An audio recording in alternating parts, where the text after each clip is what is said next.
So, if rejection is even a thing for you, if you're worried about it, the fact that rejection is showing up as a concern tells me that you have an area that you want to develop in, or an area of self mastery that you'd like to discover, and you've thought it through far enough to realize that it may not happen. There are just 4 steps to master your fear of rejection. Okay. The first is you have to be willing to learn. And I know that can be hard because we are older, we're professionals, we're experienced. But in this situation, whatever the thing is you're trying to master, you haven't mastered it yet.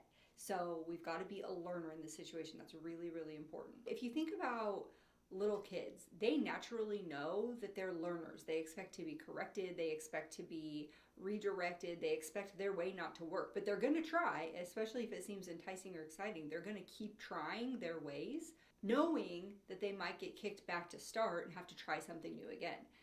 They're a learner and they're in learning mode. So when we're trying something new or we're trying to master something, as tempting as it is to want to get from here to there in the most time efficient way, we've got to just recognize that it might be more of a process than a quick start to end destination. Okay, so the second step is to take action. If you watch the visualization video, then you know my teaching on the importance of having this strong mental game, but you can't just sit on your bed and envision that future that you want or envision that end result without taking action. Now, you might be inspired on which actions to take while you're doing that. That's a big part of why we do that, but you have to take action. So step 3 is to observe your action or assess the data. So we want to look at what we just did, the action that we just took, and see how it worked out for us or how it didn't work out for us so that we can decide, is that an action that gets me closer to my goal? Or was there some part of it, maybe it's the combination, or maybe it's the thing itself that actually just gets us further away or distracts us or otherwise doesn't get us closer to our goal. This TED Talk is a fantastic example of the benefits we can all experience by allowing ourselves to be learners and embracing the idea of failure on purpose. This guy decided to engage in the opportunity to fail on purpose, try things like asking a stranger for $100, fail on purpose every single day for 100 days in a row. There's a blog, you can go look it up. It's actually really entertaining. So step 4 then is to plan for future learning, or simply said, repeat. Or so based on the data that we just observed, we're going to make a plan on how we want to experiment getting closer to our goal in the future. And so if the thing worked, we're going to figure out how much more of that we want to implement and how much more often we want to do it. If the thing didn't work or the combination didn't work, we need to figure out which part we need to tweak so that we can once again get forward movement towards that goal that we're trying to achieve. Let's say your goal is to run a marathon and you make failing not completing the marathon. Well, that's not really that big of a deal, right? The big deal is what you decide that not making the marathon or not finishing the marathon means. Like, does that mean you're a horrible person? Does that mean you're a terrible athlete? Does that mean you're never going to be able to play with your great-great-grandkids? Like, what does that mean about you? What are you making that mean in this situation?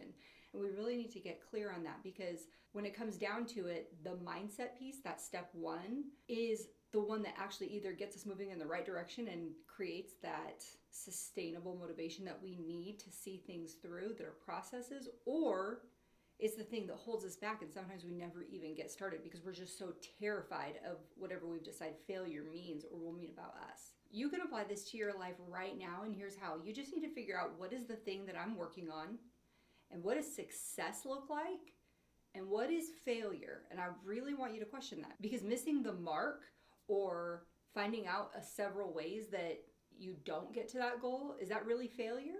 Or are those just data points for you to get clear on a better strategy or a better technique or a better game plan to get you where you want to go? I would suggest that you may not get there on the first try, or that if you don't get there on the first try, that it's valuable for you. It's data, it's educational, and you just keep going. Failure, and the definition of failure that I like to operate from, is not trying at all. That's the only sure way that I'm not going to get there, is if I don't try. One example from my life where I embraced the opportunity to be a failure was one of the first times that I was invited to speak in front of a large audience. I was terrified and knew that it was an opportunity that I might fail. And in fact, the talk didn't go how I wanted to at all. There were a couple questions that I wasn't sure how to answer, and there were some transitions that were really rocky.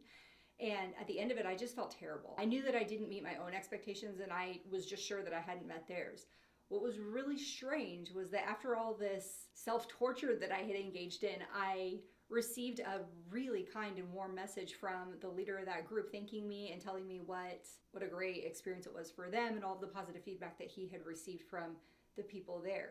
The thing I didn't realize was they didn't know what my expectation was of myself going into that talk. They just wanted me to come talk about things that they were interested in that I happen to know a lot about. And so, although it didn't go exactly as I wished it had gone, and I wasn't as animated or energetic or as poised as I wanted to be, the message was delivered and it was really well received. So to me, that was an example of where the mindset that I went into it with, that I must give this perfect execution of this perfect talk in every single way, was really detrimental to my experience and caused me to have a skewed assessment when I was reflecting on that experience later. So I could have used that experience, especially my initial assessment after the talk was over, I could have used that experience as a stop sign, not to take any further speaking engagements, not to do any more teaching, not to get in front of large groups.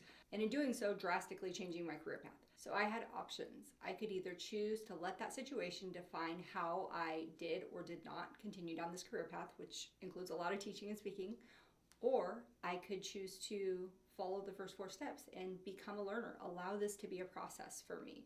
Step 2, take action, continue to accept those invitations, continue to try, continue to fail.